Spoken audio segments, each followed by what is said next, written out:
On ne choisit pas en Europe son partenaire de mariage comme on le choisit en Afrique. Si tu vis encore dans l'obscurantisme profond, le bal d'alcun des encéphales euphoriques, bienvenue à la bioluminescence. Je reprends, on ne choisit pas en Europe son partenaire de mariage comme on le choisit en Afrique, surtout lorsqu'on veut se marier pour la vie et mourir véritablement dans ce couple-là, sans toutefois entendre parler de divorce. Lorsqu'on veut choisir son partenaire de mariage en Europe, il y a pratiquement 3 critères à respecter. 3 critères à respecter. Si vous respectez ces 3 critères, vous avez beaucoup de chances à ce que votre couple puisse réellement durer. Les erreurs que les gens font, c'est qu'ils se lèvent, ils partent prendre leur partenaire en Afrique, ils amènent ici comme ça, ils épousent. Ouais, c'est une bonne chose. Si c'est que tu as un projet juste d'avoir, par exemple, je vois un homme qui va rester à la maison, tu as besoin peut-être d'une femme qui va rester à la maison, elle va être peut-être la petite boniche ou il va être le petit boniche. Ouais, tu peux choisir ton partenaire comme ça. Mais lorsque tu as un projet de vie, tu as des projets véritablement bien structurés, tu regardes l'avenir, il y a 3 critères à respecter. Le tout premier critère à respecter en Europe, si vous avez besoin d'une consultation privée en développement personnel, en orientation d'affaires, en orientation scolaire, en spiritualité d'affaires, vous pouvez nous contacter sur notre WhatsApp. C'est le critère d'âge. L'âge est un élément très important dans le choix du partenaire en Europe.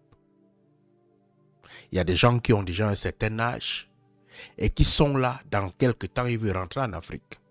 Si tu choisis un partenaire qui a un écart d'âge peut-être de 15 ans avec toi, lui il a en vision de rentrer en Afrique très bientôt, toi tu as encore en vision de rester en Europe. Est-ce que tu vas vouloir rentrer avec lui au temps venu? Non. Est-ce que tu vas vouloir rester avec lui? Est-ce que lui il va accepter de rester ici? Non.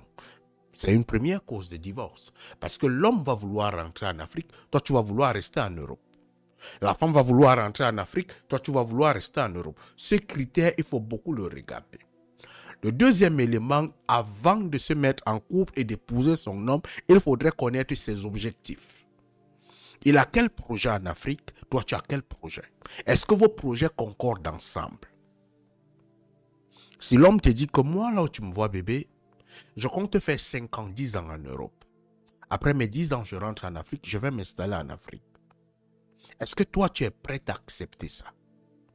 Bébé, moi, je suis en Europe, je ne vais plus jamais rentrer en Afrique. Est-ce que lui, il est prêt à accepter ça? Est-ce que lui, il a un projet de changer de pays? Bébé, je suis en Allemagne, mais je ne me sens pas bien en Allemagne, je pense que je vais aller en Suisse. Est-ce que toi, tu es prêt à changer la Suisse avec elle? Ou sinon, tu vas continuer à vivre un mariage à distance? Est-ce que tu es prête à ça? Je ne pense pas. Ce sont des critères qui sont très importants à regarder dans le couple. La vision de base, la fondation de base, pour que vous ne puissiez pas vous séparer. Maintenant, il y a la profession. La profession joue un rôle très important. 2 médecins qui se marient. Quel est le projet pour vos enfants? Monsieur sera au bloc opératoire, madame sera au bloc opératoire, c'est pour l'éternité. Les enfants, est-ce que vous allez faire les enfants? Est-ce que vous avez vraiment un projet bébé dedans? Si monsieur est médecin, madame est médecin, est-ce qu'il y a vraiment un projet?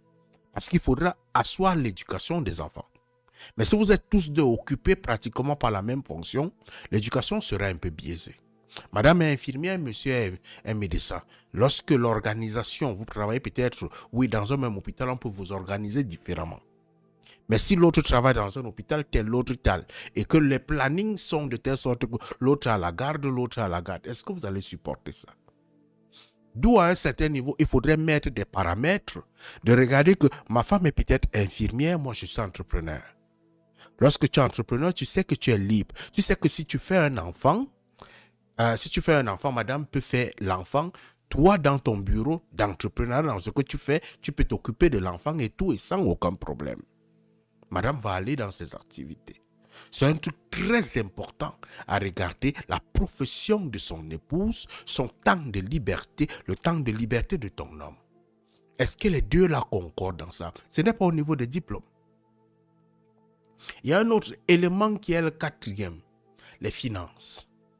Quelle est la pensée des finances de l'épouse? Quelle est la pensée des finances de l'homme? Ne te marie pas si tu n'as pas mis ça au point. Il y a des femmes qui pensent à 50-50. Il y a des hommes qui pensent que 50-50. Est-ce que vous êtes d'accord sur la façon dont vous allez gérer l'argent?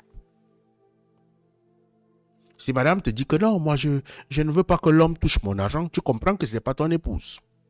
Si monsieur te dit que non, moi mon argent c'est pour ma femme, tu comprends que ce n'est pas ton époux.